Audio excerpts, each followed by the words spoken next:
messieurs, bonsoir et bienvenue à votre émission La Parole au quotidien, spéciale de Pâques, Pâques 2016.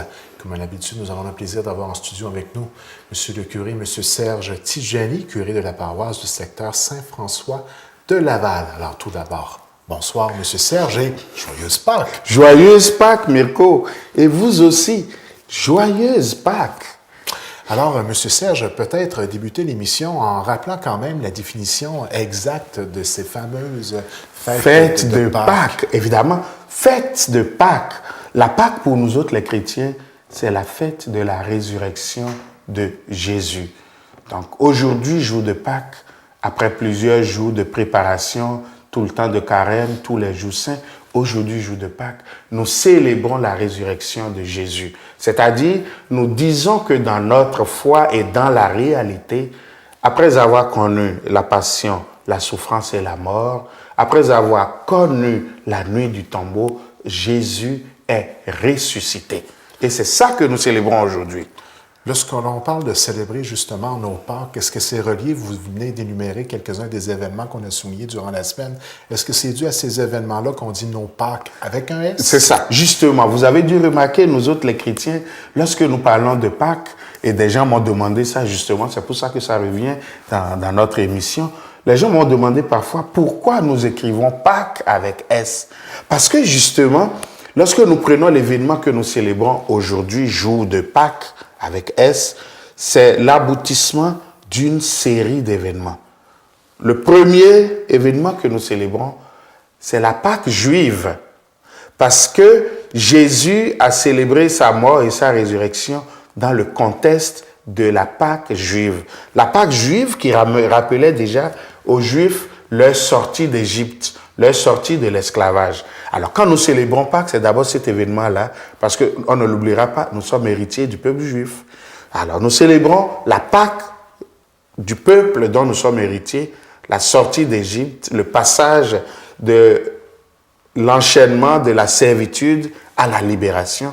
Nous célébrons ça, notre libération. Ensuite, nous célébrons tout ce qu'on a vécu depuis le dimanche des Rameaux, l'entrée de Jésus. Donc, ça débute au dimanche des Rameaux. Au dimanche des Rameaux.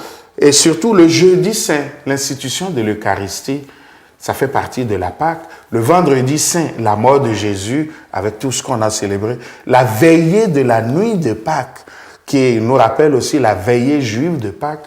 Et finalement, la joie qui éclate lorsque nous chantons les Zultètes et que nous entrons dans la célébration de Pâques. Alors, c'est tout ça qui fait que Pâques, ce n'est pas une fête, c'est des fêtes ensemble pour célébrer un grand événement pour nous les chrétiens, la résurrection de Jésus. Autre commentaire que j'entends régulièrement dans la population ces temps-ci, c'est que cette année, les Pâques et la célébration de Pâques, c'est tôt dans l'année. Oui. Habituellement, c'est toujours en avril, là, c'est en mars. Les gens sont un peu surpris de cette situation-là. Est-ce qu'il y a une raison particulière? Oui, justement. Et vous avez vu, cette année, c'est vrai, c'est arrivé en mars. Souvent, on va l'avoir en avril, mais ça arrive quelquefois en mars. Mais un mars assez tôt quand même pour un 27 mars cette année. Pas que c'est 27 mars. Alors, on retourne à ce qui était au commencement. J'ai dit tout à l'heure que notre fête de Pâques à nous, la Pâque chrétienne, la résurrection de Jésus, est liée à la Pâque juive, qui, elle aussi, est une fête lunaire. Alors, c'est simple.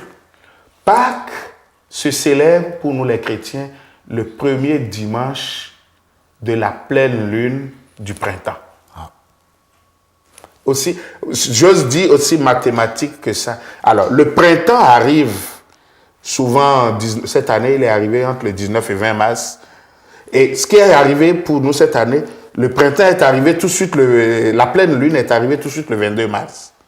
Alors, le dimanche qui suit le 22 mars, c'est le 27. Alors, parce que Pâques, c'est une fête lunaire. Si la pleine lune était déjà passée et que la première pleine lune du printemps aurait été en avril, donc Pâques se serait déplacé au dimanche après la première pleine lune d'avril. Alors, Pâques marche avec la nature, marche avec la lune. J'étais pas au courant de ça. C'est ça justement. C'est pour ça que la fête de Pâques, c'est le printemps aussi qui renaît. Alors, la pleine lune. Alors, à l'avenir, là, si vous êtes capable, même si vous n'avez pas un calendrier en main, vous êtes capable de dire... suivant la lune. Quand est-ce qu'on a eu le printemps? On l'a eu du 19 au 20 mars cette année. Quand est-ce qu'on aura la pleine lune? C'est le 22. Alors, quand est-ce que ce sera Pâques? Le dimanche qui suit la pleine lune. Alors que d'autres années, cette pleine lune-là peut arriver peut-être le 15 avril. Je pense que de mémoire, l'année prochaine, la pleine lune arrive justement le 12 avril, le jour même de Pâques. Donc, vous voyez, depuis quand on aura eu le printemps. Donc, c'est un peu ça. Et ça nous montre un peu aussi comment notre foi n'est pas détachée de la réalité naturelle, de la réalité humaine. Tous les symboles comptent. Et nous, en Église, on a justement hérité la Pâque des Juifs qui était basée aussi sur la lune. Donc, voilà pourquoi le plus tôt souvent que Pâques peut arriver dans un calendrier, c'est le 22 mars. C'est-à-dire que si jamais, par exemple, on avait un printemps le 20 ou le 21 mars et que le 22 était pleine lune, tout de suite, on fait Pâques là. Mais le plus tard où il peut arriver, je pense que dans mes notes, j'avais remarqué, c'est le 25 avril. Parce que là, la pleine lune peut arriver peut-être autour du 1er avril ou peut-être même du 15 avril ou tout ça. Donc, le dimanche qui suit après. Alors, voilà pourquoi notre fête de Pâques est une fête qui bouge d'année en année, parce qu'elle suit le cycle de la lune. Mais vous toujours, soyons quand même rassurants, toujours demeurer le printemps. Oui, toujours le printemps. C'est une fête, j'ose même dire pour nous les chrétiens, là, c'est vraiment la fête du printemps. Parce que le printemps commence tout de suite et nous entrons en mode pascal. Et vous voyez même dans le symbole que le printemps représente pour nous, tout était dur, mort, froid pendant l'hiver. Et au printemps, la nature la plus audacieuse commence à renaître. Les fleurs commencent à sortir. La neige fond, la vie revient. Et le printemps, c'est toujours la grande nouveauté. Et Pâques aussi s'inscrit dans ce symbole-là. Naturellement, la foi est très importante dans notre cheminement, dans la célébration de nos Pâques. Est-ce qu'on peut célébrer Pâques sans nécessairement avoir la foi? Moi, je vais répondre, peut-être que ça va choquer mes auditeurs. Je dis très sincèrement non. Célébrer l'événement de Pâques, c'est célébrer un événement de foi. Si je n'ai pas la foi que Jésus est ressuscité, je ne célèbre pas Pâques. Du moins, je ne célèbre pas une Pâques, une fête de Pâques de la foi. Donc ça peut avoir l'air radical, mais c'est vrai.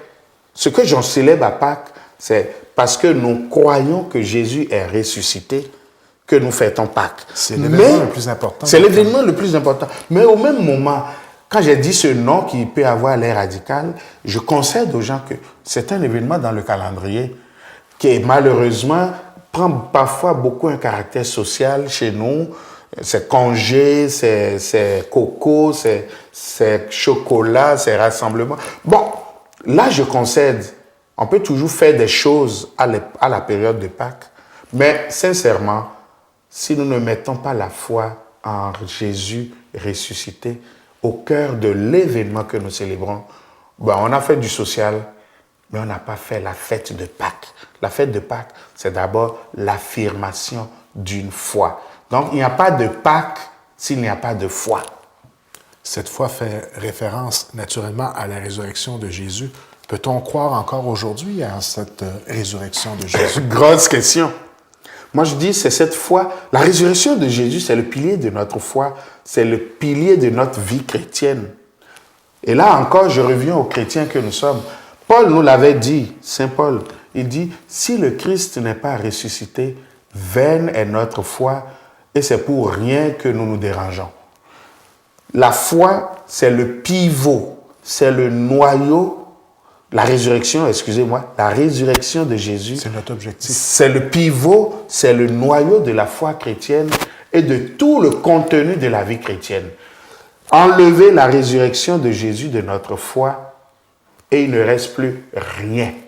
Il nous reste juste un discours social, un discours moral ou des réflexions théologiques. Mais le fait, l'événement qui fait notre foi, c'est l'événement de la résurrection de Jésus. Et on peut y croire.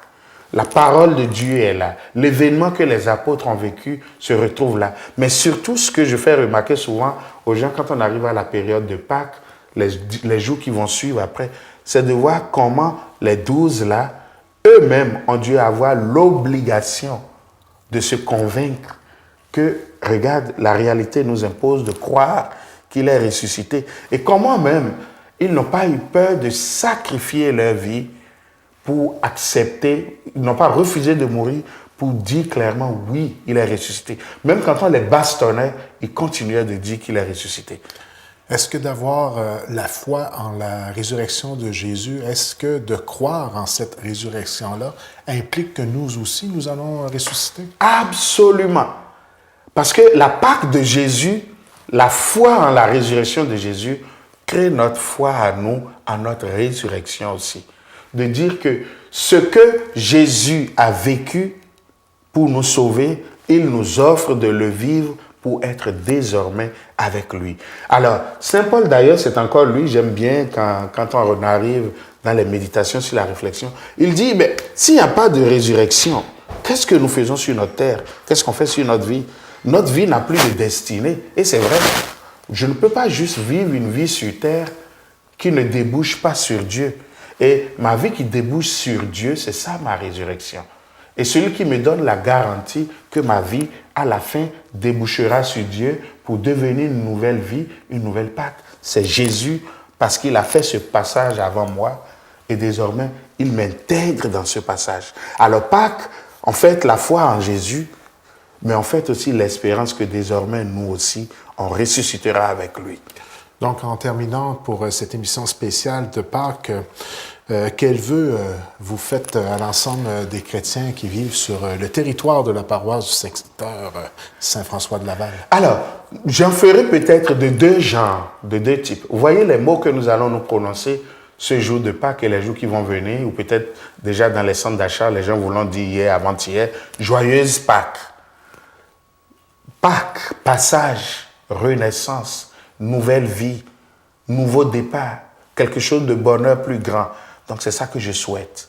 Mais joyeuse, c'est-à-dire que Pâques nous fait renaître la joie. Une joie à l'intérieur, mais une joie qui apparaît aussi dans notre façon d'être et notre façon de faire. Alors quand nous nous dirons joyeuse Pâques, moi quand je vous dis joyeuse Pâques là, c'est que je vous souhaite de retrouver la joie en vous et de pouvoir sortir de vous la joie pour la communiquer. Qu'on devienne des communicateurs, des communicatrices de la joie, de croire en quelqu'un qui nous donne la vie. Alors, joyeuse Pâques, pour moi, c'est ça. Que notre vie tout entière devienne une vie de joie.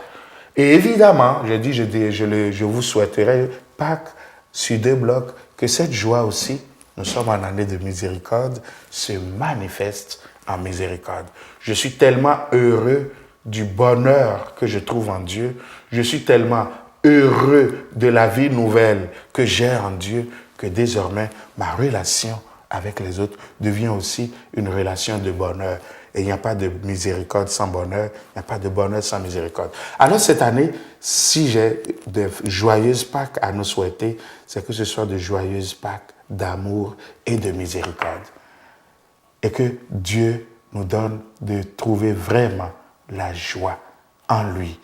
Parce que la joie de Dieu est une joie qui reste éternelle, même lorsque nous ne sommes qu'encore sur la terre. Là, c'est là-dessus que je vous souhaite une belle fête de Pâques, une joyeuse Pâques, une Pâques remplie de joie, une fête remplie d'amour, une fête où l'un à l'autre nous partageons la miséricorde et le goût, la joie d'avoir rencontré Dieu et la garantie qu'un jour nous vivrons avec Dieu parce qu'avec lui, un jour, nous ressusciterons. Joyeuse Pâques à vous et que le Christ ressuscité vous bénisse.